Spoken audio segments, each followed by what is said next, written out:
Hello, and welcome to the Millennial Nutritionist Podcast. I'm Isla Garcia, master's degree of nutrition science and registered dietitian, and I'm going to make weight loss realistic, sustainable, and uncomplicated for your busy lifestyle. On this podcast, me and my team of registered dietitians will decipher the latest nutrition research, dissect fad diets, and discuss social media trends for you so you can feel confident knowing what to eat to achieve your health goals. Research suggests that most weight loss programs aren't successful, but my experience has taught me that this is not because the participants aren't committed. It's because those diets are designed by non-nutrition professionals and center around severe restrictions. We are here to provide the facts about the science of weight loss so you can have the success you want and continue living your best life. Welcome back to the Millennial Nutritionist Podcast. This is Isla, your founder, CEO, and host of our podcast. Today, we're going to talk about a topic we haven't talked about yet. I thought we would run out of topics by now after kind of a year of doing the podcast, but I got this idea from another podcast that me and you recorded to talk about the opposite end of weight loss, like kind of the dangers of like under eating or having a super low body weight. We aren't like an anti-weight loss company, but we do believe that there's kind of like a gray area in between that we want to exist within. And so we want to do a little educating today on why it's important to make sure you kind of don't lose weight at all costs and talk a little bit about the science and the effects of what happens if you try to lose weight at all costs and try to get down kind of, to the lowest body weight possible. But to talk about that with me today, Coach Courtney is on. So thank you so much, Courtney, for joining us. Hello, glad to be back. Yes. Anything fun going on? So we're recording in December and this should come out in like January. So not too far out. Are you doing anything like fun for the holidays or any like, are you a 2023 like resolution person or not really? As far as for the holidays, just kind of staying local, got a few get-togethers with my family, nothing too exciting. Been getting some decorations together, trying to get more in the holiday spirit. As far as resolutions, I feel like I'm usually not a big New Year's resolution person. Like, I just prefer to, whenever I feel like I'm gonna need to make a certain change, I try to kind of hold myself to that. But last year, I actually did kind of make a resolution to start reading more for pleasure again. So I've started doing that and been stayed on top of that. So I figure since that worked out this last year, I might continue on and maybe try to set some new goals since it worked out. What about you? Do you have anything fun going on for the holidays? We're actually driving home, which I said I'd never do again to North Carolina from Texas, but here we are. We're going through Tennessee. Well, I guess we go through Tennessee. I always get so confused by Tennessee as a state because I know it's so long and it's like in two time zones. So we were going to stop in Nashville, but that ended up like taking 2 hours out of the way. So we're going to stop in Alabama instead, I think Montgomery. And so we're going home and we'll be there. And then we're going to Belize for like a week. So that'll be fun. But then for 2023, it's like normally I don't make goals any either, but we moved to Texas exactly a year ago. So it's been really easy to think about like, okay, what's this like new year kind of look like? And I think I just want to slow down. I feel like I want to have no goals except to just like ask myself what I need every day and like fulfill it and not like try to stress myself anymore. That's my goal.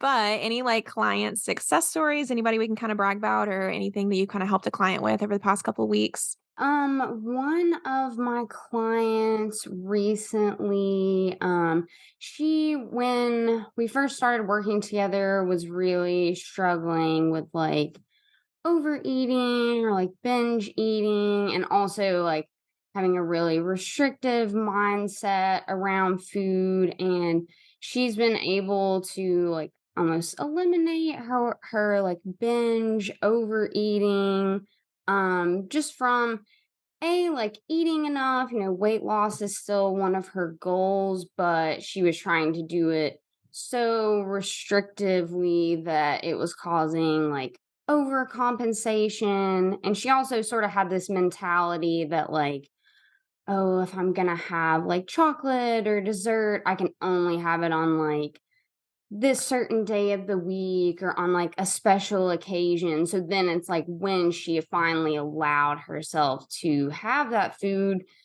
it was like, oh, I'm not going to be able to have this for a long time. So it's just kind of causing that overeating. And so just us working through how much she needed to be eating to lose weight healthily, but also, hey, it's okay to have a dessert on a random Tuesday, and that's not gonna, you know, blow your whole plan out of the water and actually might end up, making you feel like the food doesn't have that same power over you. Because if it's just this really restricted, like ritualistic thing, then you just kind of get in that mentality of like, oh, I need to like eat as much of this as possible because I won't be able to have it again. But then when you kind of give yourself the freedom to kind of break some of those food rules, yeah, I feel like it just allowed her to be more open and, just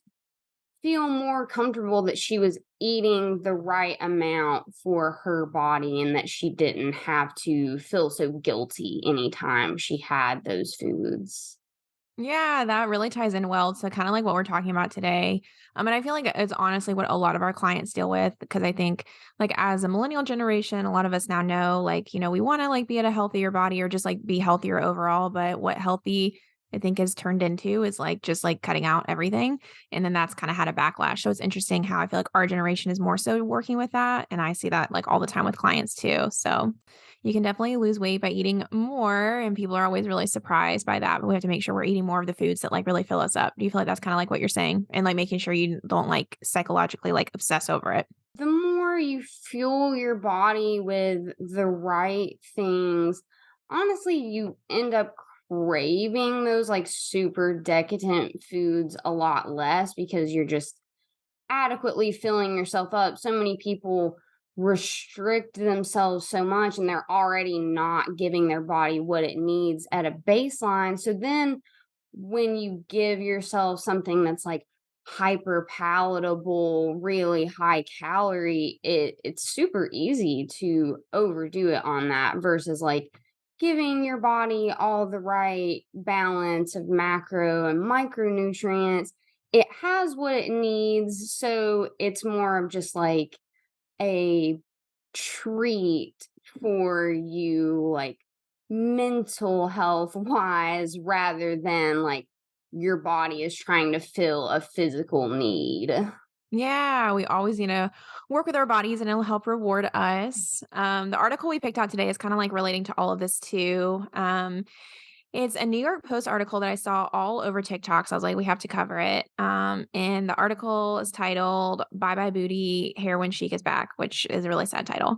But, what it's kinda talking about is what we've been talking about before in some other podcast episodes about how I guess, like, some celebrities are like, especially the Kardashians are really starting to bring back all this style from the '90s and early 2000s that really highlighted a really, really small body, like lower rise jeans. That's the one I kinda think of, like, really highlighting that, like, midriff that I think people with, like, larger bodies tend to not really wanna show off as much, and so with that style comes along, like, kind of needing the body to complement that. It's kinda like what the article is talking about, and back in the day, that was called, I guess, like heroin chic or like models were known to kind of be this really small size, which I think is sad. Like, I hate that. Like, I would hate for us to move back into that direction, even as somebody that is a weight loss coach, because I mean, the description of heroin chic doesn't exactly sound healthy. But what do you kind of think of this like style and how it's maybe going to like impact people that we help or people listening? So, I mean, as we all know, the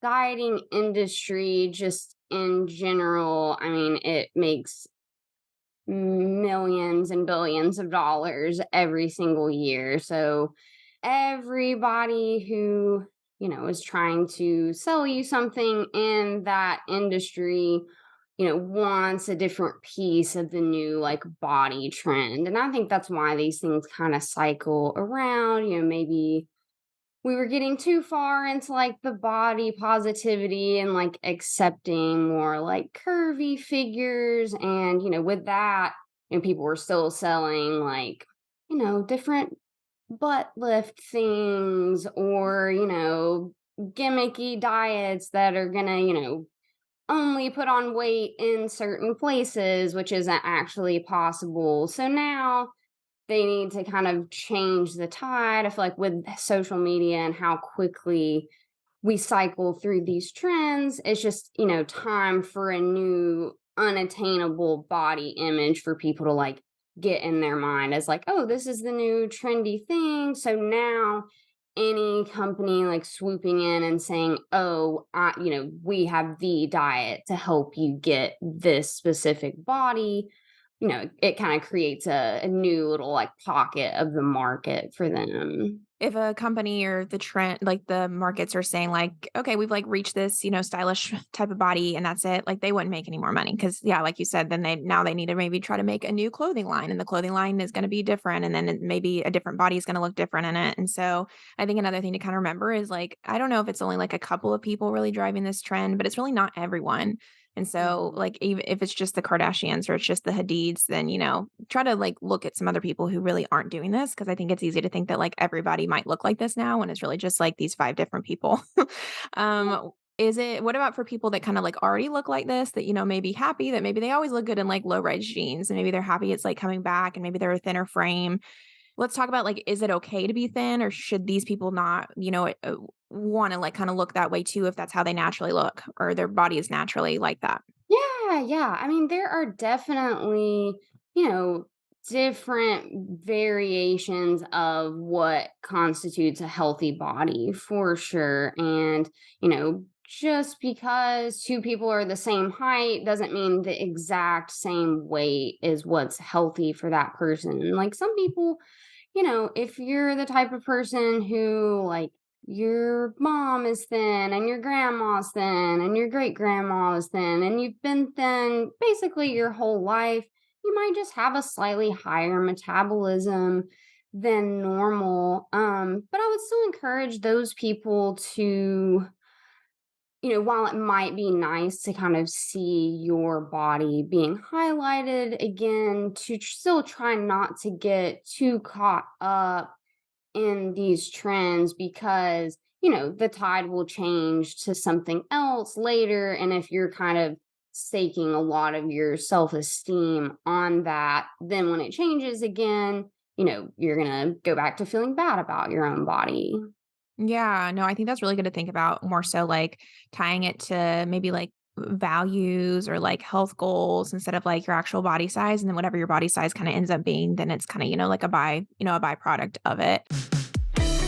Do you feel like you're tired of trying every new diet out there whenever you're ready to lose weight, but you never really find long term success because it's either too restrictive or just not conducive to your lifestyle? Well, then let me tell you about our 3-month lifestyle reset program. This is an individualized weight loss approach where you'll be going through our proven 6-step method and you'll be led by a registered dietitian.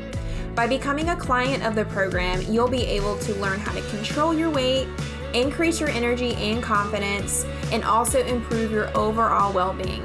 Not to be dramatic, but a lot of clients tell us that they actually change their lives by going through the program and finally find a sustainable weight loss solution when they actually haven't found that with any other program. If you are interested in becoming a client, sign up for a discovery call on our website, themillennialnutritionist.com, with me, Isla Garcia, and I'll help match you with one of our registered dietitian coaches based off of your challenges and their nutrition expertise. If you're ready to find a sustainable weight loss solution in a non-judgmental and encouraging environment, I hope you'll connect with us soon.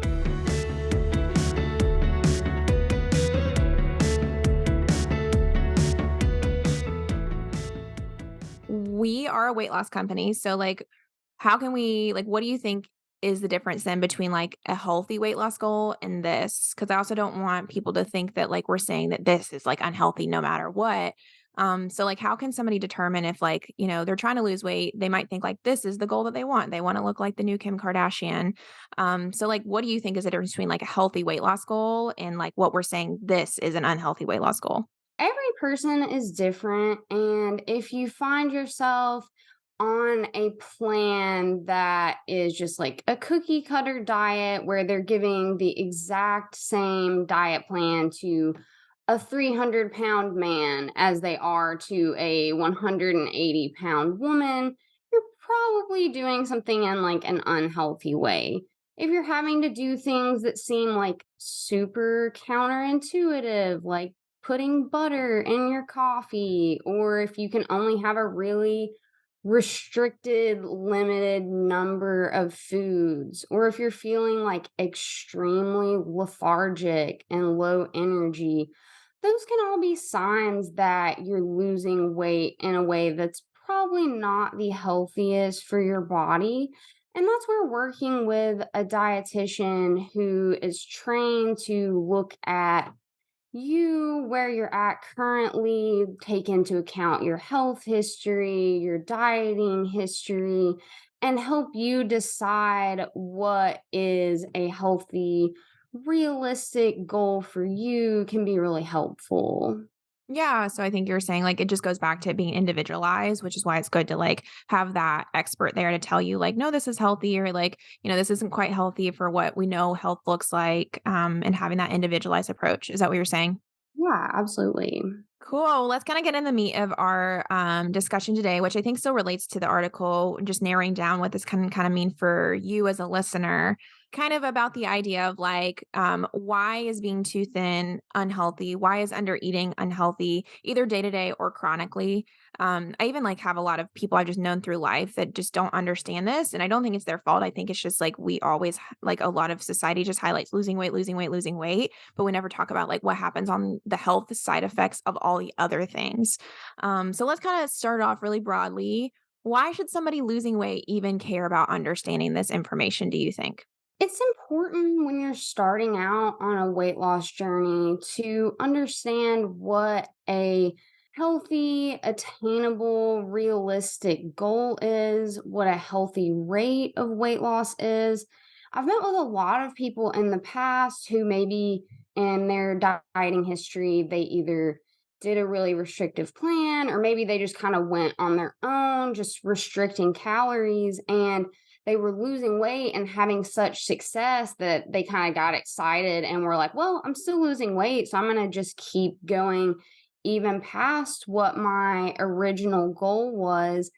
And then, by the time I'm talking to them, they've had sort of that rebound effect where they end up eating a lot to compensate for their body kind of being in like a starvation mode, and they end up gaining up to the weight they were before they started losing weight, and oftentimes even plus some. Yeah. So you're saying that understanding this information can actually help you to keep your weight at an appropriate amount for the long term. Is that right? Exactly, yeah, because I don't think people realize that like how you lose the weight matters and impacts your body and your metabolism, and it's going to affect your ability to keep it off for the long term. Because I mean, the thing is, when you really look at any long term research on these super restrictive plans, the amount of people who keep the weight off, I mean, is so slim. The overwhelming majority of people gain all the weight back. I think it also might make people feel a little better about themselves because sometimes it really breaks my heart when clients still really, feel bad when they, have lost a healthy amount of weight and they still are like, well, I just don't look how I want to look or whatever. I want to get to this really small body size. Understanding, and I think understanding that getting down to the lowest body size possible too isn't actually health. Like you have so much to be grateful for when you have a healthy body that it's okay to, I think, have weight loss goals, but maybe you can feel a little better about yourself knowing that like like you aren't going to reach the peak of health if you're like still low body size either. So hopefully it can kind of make you appreciate that like little middle area that we're trying to get clients to. With so many things in life, it's easy to like take it to one extreme or the other. And because in our world, we do have such an obesity problem, and like so many people are trying to lose weight to get to a healthier body size, that it almost like gets in people's mind that, oh, the thinner the better, when really either extreme is bad. It's just we have more people at the overweight extreme, and so everybody feels like they should be on the same journey towards more and more thinness, which isn't always the case. Yeah, which is what we're gonna kinda get into in a minute, if that sounds, very just generalized. So let's define, like, what we're actually losing when we lose weight. So Lacey and I got into this in our episode recently about, like, weight fluctuations, but just in case we need a refresher, what are we losing when we lose weight? Like, I want people to kinda understand that not every single, pound that you decrease on the scale is technically healthy. So what goes into that number that we lose on the scale? Obviously, when we are formulating our weight loss plans, we're targeting fat loss specifically. But, you can also lose other forms of weight. So, like fluid, for example, we can fluctuate a good amount, up to like 5 pounds of just fluid weight fluctuations within a day. A lot of people, especially on like low carbohydrate diets, keto diets, they get a bit of a drop off in the beginning. They might lose 2 to 5 pounds within the first week or two. Some people, if they're in a really bigger body size, they could lose up to 10 pounds of water just in the first few weeks. And that's because every gram of carbohydrate we store in the body has about 2 to 4 grams of water attached to it. And so, if you have a big carbohydrate meal one night, you might step on the scale the next day and be up 2 or 3 pounds, but you didn't gain that in fat. You just stored a little bit extra carbohydrate than you had on hand before, and with that was some extra water. Also, if you're retaining water, if you start drinking a whole lot of water or eating really hydrating foods, that can cause you to lose some fluid weight because if your water intake is low, your body actually wants to hold on to the water that it has and it retains it. So then when you start drinking more water, that can kind of flush out some of that fluid weight.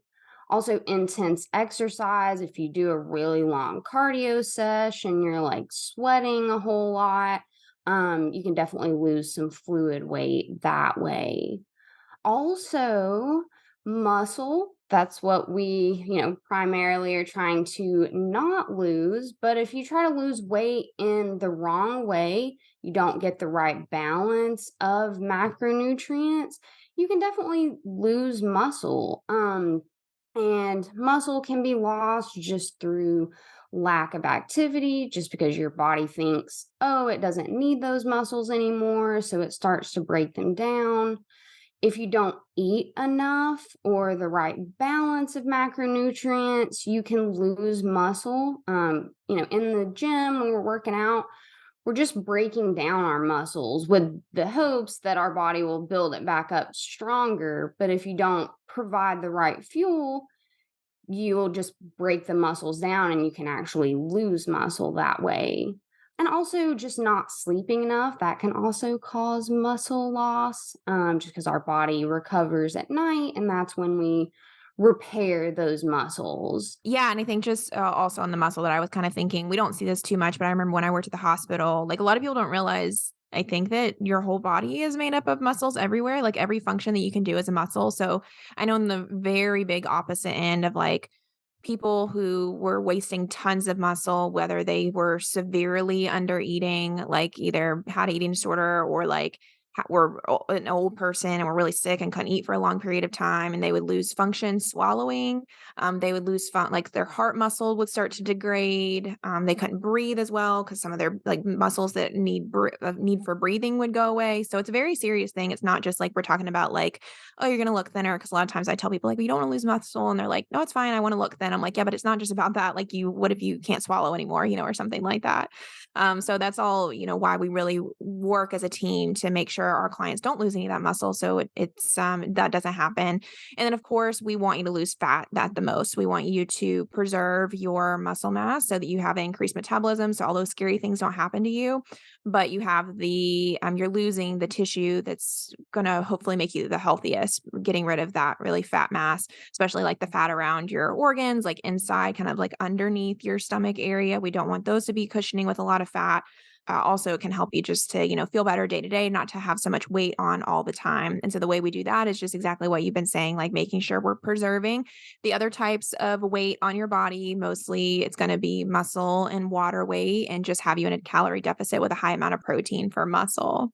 The last question, kind of for this background information, is how can we kind of like define under eating? When I think of the under eating, I think there's like two sub subjects. So I think of like kind of like chronically under eating, which I do get clients that are like this. They maybe been on like a 1200 calorie diet, or just like day to day under eating. Maybe like they skip a meal or something like that. Is that what you feel like you kind of see too with under eating, or does anything else come to mind for you? Under eating is more just you are consciously making yourself eat at a level that is maybe under your basal metabolic rate. You're not meeting your body's need for macro and micronutrients. But like you said, if you have a busy day at work and you work through lunch one day, that's, infrequent. That is not going to impact an overall healthy diet where you're fueling your body properly. It's this overtime, chronically depriving your body of the nutrition that it needs. Yes, yes, definitely. Well, let's kind of give some specific consequences of not eating enough so we can keep all of our listeners from doing that. Kind of just basically what you just said. I think like overall, when you're not eating enough chronically, or even like day to day, like if you skip a meal, you're just like not really covering your bases. I was talking to one client about this recently where she was saying she used to like skip breakfast every day, and we had her eat breakfast so she could meet her protein goal. Cause I honestly think it's really hard to meet protein goal without eating breakfast. And so she's at least been having like a protein shake and a banana. And she talked about how much better she felt. And, I was telling her, yeah, people who just like don't eat enough too, like you're also just not getting enough vitamins and minerals. We don't talk about that a whole lot with weight loss, but there's a reason we want to eat food. Food nourishes us. Food isn't just there to like help us, either gain weight or lose weight. We get energy from food. It helps us make hormones that help us create thoughts. That's why we would die if we didn't eat food. So just at a baseline, understanding that we need to eat to get vitamins and minerals, to get fiber, to get energy, and to keep us alive. So if you're not doing that, then you're kind of not meeting that like very basic need. But what is a consequence that you can think of from under eating? Yeah, so one that people don't think about a lot, but hair loss is very common in people who chronically undereat, just because you need the right amount of those vitamins and minerals. You need protein to build your hair. And if you don't have that, those hair follicles weaken and your hair thins out. Yeah, I tell that with a lot of my clients too. Whenever I'm kind of like having them to start, I'm saying, this is why we don't want to eat under a basal metabolic rate. And I try to scare them a little bit. So, I'm like, this really isn't healthy. You don't want to do it. And I always kind of pull that example out. One that I think of too is another one that I saw when I used to work in a hospital is increased risk of surgical complications. So, like you said, to regrow like skin and muscle from a surgery, you need to be eating protein. You need to be eating just calories in general. And when you're not eating enough, this is when a lot of times like surgeons can tell that you're not healing after a major surgery because you don't have enough of the vitamins and minerals in your body to regrow that skin. Your skin just doesn't grow from magic.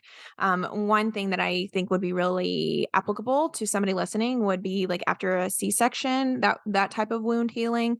So I was talking with a OBGYN and a pelvic floor therapist, and they were both talking about how they can tell that people aren't eating enough or their moms aren't eating enough when that wound just like doesn't heal very well. And it also can open you up for increased risk of infection.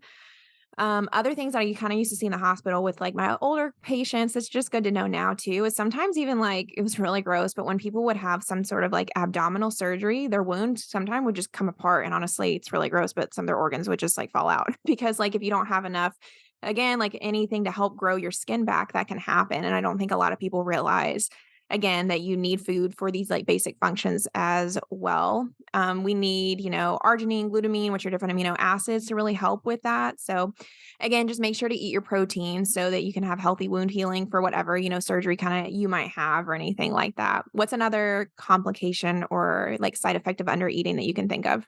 The decreased muscle mass, and along with that, a decreased metabolism. When you lose muscle, the muscle has to expand and contract even just in your day-to-day movements. Fat is just kind of sitting there. It doesn't require as much energy. So when you have more muscle and a decreased rate of fat, it improves your insulin sensitivity.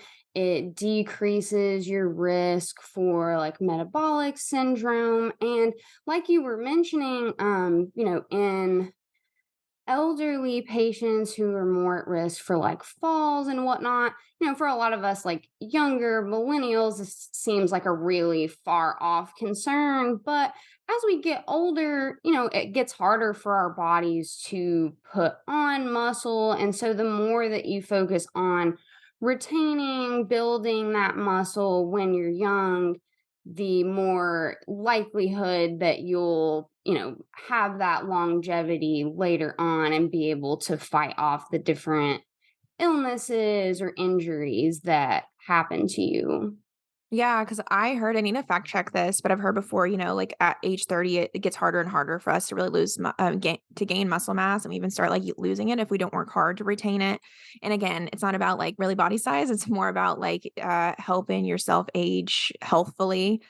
Mm. Another thing that kind of relates to that too, that's a far thought issue, is osteoporosis or just like decreasing bone density. So when you severely undereat, more so like you might have like a BMI of under 18, which just for reference, if people don't know what that is, for somebody who's 5'4", that would be like 107 pounds or less. So very, very small, or just like a low body weight overall. Your body will start to try to pull nutrients from wherever it can. And unfortunately, it can start just doing that from your bones.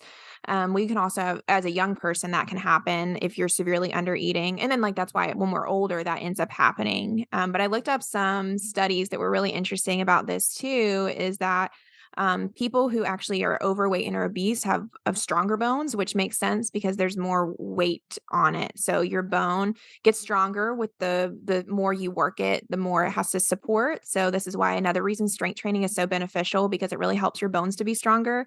But if you carry around extra weight too, you're also putting stress on your bone, which helps it to be stronger. So they actually found that for people who had an overweight or obese BMI, they had less chance of developing osteoporosis or like having fractures and breaks. So again, another case for having some body fat on yourself. So you can kind of be thankful there.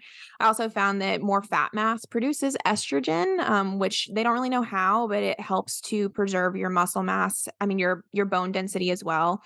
And of course, the more you eat, the more calcium and vitamin D you're eating. And so that all helps your bones to be really strong. And although it seems like really far fetched, I mean, it does happen. I think it just people don't talk about it. People who severely undereat, they get more stress fractures from running, from walking around day to day. And then again, we just want to make sure that we are aging healthfully too. So we want to make sure we're eating the right amount of nutrients and making sure we're not just getting down to our lowest body weight possible to put our bones at risk. What is another? Oh, go ahead. Oh, no, I was just gonna say, yeah, along with what you were saying about the estrogen production in our fat tissue, is that, it's good for women to keep in mind that a lot of times postmenopausal women, it's not really realistic to expect that you're gonna be able to get back to the weight that you were when you were like 20 years old because as a defense mechanism, when a woman is postmenopausal, our bodies actually put on a little bit more fat to increase that estrogen production and support our bones. That's not to say that you want to be like severely overweight or obese, obviously, but that just goes into what we're kind of talking about with expecting, the same body size, the same body frame to work for everyone. And even for you at all the different stages of your life is not realistic. Yeah, it's amazing when we get down to these basics, like what your body really does to take care of you. And when you really work against that, like how many things like are just go out of whack. Mm. Do you have another complication that you can think of from like undereating or being a super low body weight? Yeah, so sleep can be impacted, which, we could go into the whole downhill effects of all the different things that can get off when your circadian rhythm is off. But if you're under eating, you can just wake up in the middle of the night from being hungry. I've had several clients who, on restricted diets in the past, they would wake up and half asleep, end up like eating at nighttime just because they wake up and their body's so hungry. But also, if you're lacking key nutrients like tryptophan, which is an essential amino acid, and protein, actually is necessary for melatonin production. So if you aren't getting that right amount of protein, your melatonin production might go down.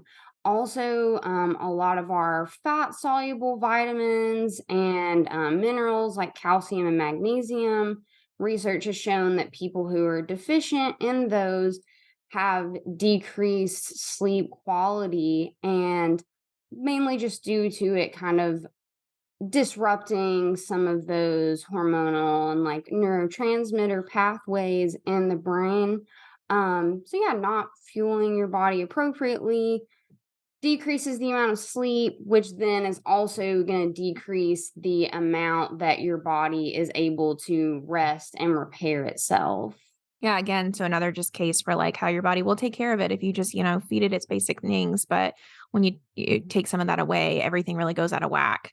The last one that I was thinking of that I want to bring up was pregnancy and birth complications, just because I know so many of our people now are thinking about having a baby or preparing their life for having a baby or something like that. And I found research to suggest that if you more so are at a low body weight, a super low body weight, there's an association with having more complications with pregnancy, like having a preterm birth.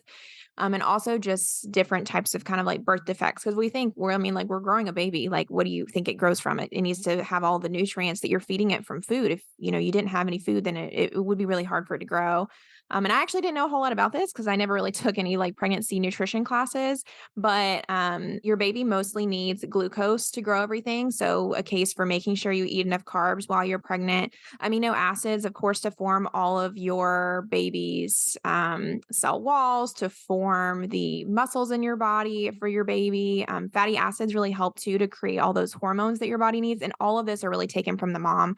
There's actually a really cool diagram that I like geeked out on the one of the articles where it talks about how it really transfers from what the mom eats into the fetus. And it talks about like all these complications of what's going to happen if your baby can't get all of that. So again, all of that to just say the baby that is growing inside of you really relies on all of the food and the nutrition that you're feeding it. Otherwise, it just can't do what it needs to do. So make sure that you're eating enough, especially while you're pregnant. I know a lot of people get worry that they're going to gain too much weight, but I think that's really not the time to worry about the weight that you are. More so, let's worry about like growing this baby inside of you, and then we can kind of take care of the weight part after. Yeah, yeah, and even for people just trying to get pregnant or who are thinking about that in the future, a lot of women who undereat chronically can actually get irregular period cycles or even lose their period, because it's like if you're not fueling your body with these essential amino acids, with the vitamins, minerals, the calories that it requires to grow an entire person, your body, it's smarter than we realize. It thinks now is not a good time to grow an entire human being. So, yeah, making sure that you're fueling yourself properly is really important for anyone who's hoping to have a baby in the future. Yes. The last one I was going to mention is this isn't so much a physical symptom as like a psychological symptom, but like depression and irritability are linked to undereating. And there's just so many people who spend their life like chronically dieting, going through, one fad diet to the next. And when you really look at it, if you're spending a decade or more of your life just weight cycling and just constantly being focused on restricting yourself, you're not enjoying your time. You're not enjoying the time that you're spending with your loved ones. You're not enjoying eating a lot of times. And so it just decreases your quality of life overall because it just puts you in an irritable mood and a bad mental state. Yeah, whenever I have clients that we finally resolve them being so hungry all the time and they, are feeling better and losing weight, they're always so surprised by how much better they feel. They always thought they'd feel like way better once they get down to their goal weight. But when we just start, kind of feeding them enough, then they feel like they're like, I just, get to go out to eat and don't have to worry about things. I feel like I can enjoy the people I'm with. I get to, focus on hobbies I couldn't focus on because I was so focused on like what my next meal was going to be and how I'm supposed to lose weight and doing all the research for it. And so, I think that's really important to highlight. Overall too, I just want to say that I was thinking through that all these things can kind of also happen, if you're still at a high body weight. So like for those kind of like acute things, so like not having enough, I don't know, fiber day to day, not having enough vitamins and minerals day to day. It doesn't just have to be somebody who's at a super, super low body weight. Some of it can also be from having a high body weight, but just not eating enough or getting the right vitamins and minerals and protein and all that stuff in. So I just want everybody to know that it's not just for super low body weight people. But thank you so much for joining us today, Courtney. Overall, let's give like them 2 actionable steps for what you can kind of do with all of this information. I think for me, my actionable step is to maybe really tune into what your body needs. Again, we've been kind of saying your body regulates itself really well. Ask yourself, do you need more water today? Are you hungry? Okay, can you feed it something that's going to nourish yourself, whether it's protein or some fruits and vegetables or even some healthy complex carbs, all to kind of get these cycles going. So this week, I want you to kind of focus on continuing to like plug into what you feel like your body needs. What do you think, like after all this information, what do you think somebody should kind of take from it for an actionable step? Yeah, one that I would say is just maybe take a break from social media, from seeing all of these photoshopped models and like people selling you Ozempic and all these different crash diets. Take a break from social media, try to like go out, maybe see what some real people look like in the real world who aren't airbrushed and photoshopped and, ultra thin celebrities who have personal trainers and personal chefs and people like doing everything to make it easy for them to be in these ultra thin bodies. See what actual people look like, and you'll probably feel a lot better about yourself than when you spend 2 hours like doom scrolling through Instagram. Thank you so much for listening to the Millennial Nutritionist Podcast. For daily weight loss tips and nutrition information, you can find us on Instagram at the.millennial.nutritionist and on TikTok at millennial.nutritionist. If you find this information helpful, please subscribe to the podcast and share it with a friend who needs encouragement on their health journey. See you in the next episode.